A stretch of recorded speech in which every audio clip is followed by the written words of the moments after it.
Welcome to journey by trade. আজকে আমি আপনাদের সাথে একটা স্ট্র্যাটেজি শেয়ার করব। যেই স্ট্র্যাটেজিটা ইউজ করে আপনারা প্রফিট করতে পারবেন অ্যান্ড ডেফিনেটলি হচ্ছে সাথে risk management and proper psychology সবকিছুর সাথে যদি আপনারা এই স্ট্র্যাটেজিটা ইউজ করেন তাহলে হচ্ছে আপনারা এখান থেকে প্রফিট করতে পারবেন। ওকে, সো লেটস স্টার্ট। প্রথমে হচ্ছে আমি একটা চার্ট ওপেন করি, ক্লিন করে নিই। ওকে,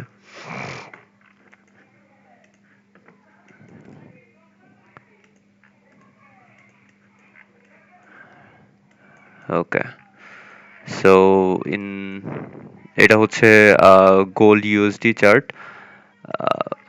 and আমরা সবাই জানি হচ্ছে যে গোল্ড অলওয়েজ বুলিশ ট্রেন্ডে থাকে।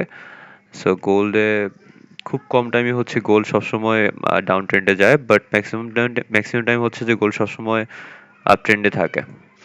সো ইন দ্যাট কেস আমরা দেখতে পাচ্ছি গোল্ড এখানেও আপ ট্রেন্ডে আছে। ডেইলি টাইম ফ্রেমে হচ্ছে গোল্ড আহ, এই এই আহ, এই জোনটাতে আছে আর এইখান থেকে গোল হচ্ছে এর আরেকটা একটা সাপোর্ট নিয়ে হচ্ছে গোলটা এখান থেকে। ওকে, সো এটা একটা জোন, এটা একটা জোন। সো গোল হচ্ছে যে এই জোনটা হচ্ছে গোল্ড ব্রেক করা ট্রাই করতেছে একবার, দুইবার, তিনবার।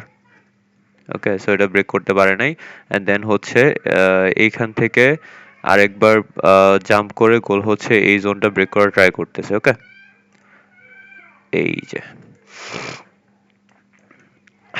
এটা হচ্ছে ডেইলি টাইম ফ্রেমে। সো আমি এখন 4 আওয়ার টাইম ফ্রেমে চলে যাব। 4 আওয়ার টাইম ফ্রেমে ওকে,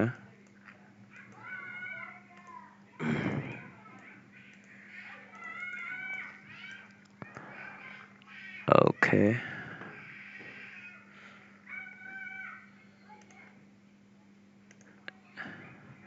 এটা হচ্ছে আমার এইখান থেকে প্রাইসটা হচ্ছে এখানে পর্যন্ত গেছে, দেন এই জোনটা ব্রেকআউট করতে পারে নাই, দেন হচ্ছে প্রাইস হচ্ছে আবার পুল ব্যাক নেওয়ার ট্রাই করতেছে। পুল ব্যাক নেওয়ার পর দেন হচ্ছে প্রাইস এইখান থেকে আরেকটা মারুবুজু ক্যান্ডেল দিয়ে মানে প্রাইস বোঝানোর ট্রাই করতেছে। প্রাইস এখান থেকে ওই আর কি পুল ব্যাক নিয়ে হচ্ছে প্রাইস উপরের দিকে যাবে। অ্যান্ড এখানে যদি দেখি এটা একটা ভালো ডিমান্ড জোন ছিল যেখান থেকে প্রাইস জাম্প করছে। অ্যান্ড এটা হচ্ছে আমার একটা হাই।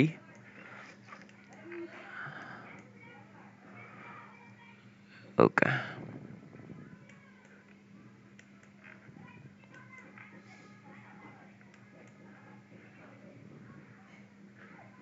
আমি এখন 1 আওয়ার টাইম ফ্রেমে জাম্প করলাম।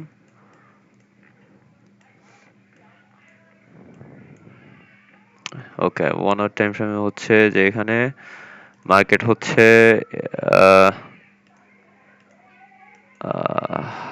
Lower low, lower high create করতে করতে এখানে একটা ডাব্লিউ প্যাটার্ন ক্রিয়েট করছে, এই পর্যন্ত গেছে। সো হোপফুলি এইখান থেকে মার্কেট এখানে একটা পুল ব্যাক করবে। কেন এইখান থেকে এই জোনটা থেকে হচ্ছে পুল ব্যাক করবে?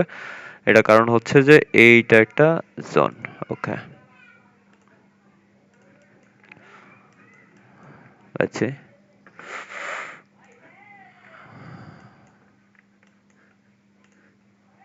This is my zone. আমি এক্সপেক্ট করতেছি যে প্রাইস এখান থেকে আমি এক্সপেক্ট করতেছি প্রাইস এখান থেকে সরি আমি এক্সপেক্ট করতেছি প্রাইস এখান থেকে পুল ব্যাক নিবে, অ্যাট লিস্ট এই পর্যন্ত যাবে। ওকে, সো আমি কি করতে পারি যে এখানে একটা ট্রেডিং প্ল্যান করতে পারি। আচ্ছা, সো আমি এখানে যদি আহ, এখান থেকে যদি ট্রেডটা নেই তাহলে হচ্ছে প্রাইস আমার অলমোস্ট 1:8 একটা ট্রেড আমি পাবো। অ্যান্ড এটা ডিপেন্ডস, আমি শিওর না যে মার্কেট হচ্ছে যে এখান থেকে যেভাবে এক্সপেক্ট করতেছে এভাবে রিয়েক্ট করবে কিনা। ইন কেস যদি হচ্ছে এভাবে রিয়েক্ট না করে প্রাইস কি করতে পারে, প্রাইস করতে পারে যে এইখান থেকে ডিরেক্ট আরো নিচেও যেতে পারে, তাই না? সো এই যে জোনটা আছে, হ্যাঁ, এই যে জোনটা আছে এখান থেকেও প্রাইস রিয়েক্ট করে আবার উপরে যেতে পারে। সো আমরা জানি না যে প্রাইস কি করবে, বাট আমাদের কথা হচ্ছে যে আমাদের প্ল্যান করতে হবে এরকম যেন ক্যান্ডেল প্রত্যেকটা চার্টে, যখন আমরা চার্ট দেখবো তখন প্রত্যেকটা ক্যান্ডেল বা প্রত্যেকটা টাইম ফ্রেম থেকে যেন প্রত্যেকটা ক্যান্ডেল আমাদের একটা স্টোরি বলে। সো ওভাবে যদি আমাদের অ্যাজিউমশন, আমাদের এক্সপেকটেশনস আমরা যেভাবে প্রেডিক্ট করতেছি ওভাবে যদি সবকিছু ম্যাচ হয় তাহলে আমরা ট্রেড নিব, আদারওয়াইজ আমরা ট্রেড নিব না। কারণ মার্কেট হচ্ছে আমাদের প্ল্যানিং এর মানে আমাদের এক্সপেকটেশনস এর মধ্যে নাই। আমরা যেভাবে প্ল্যান করতেছি বা যেভাবে অ্যাজিউম করতেছি ওভাবে মার্কেট ওভাবে বিহেভ করতেছে না। So this is the thing.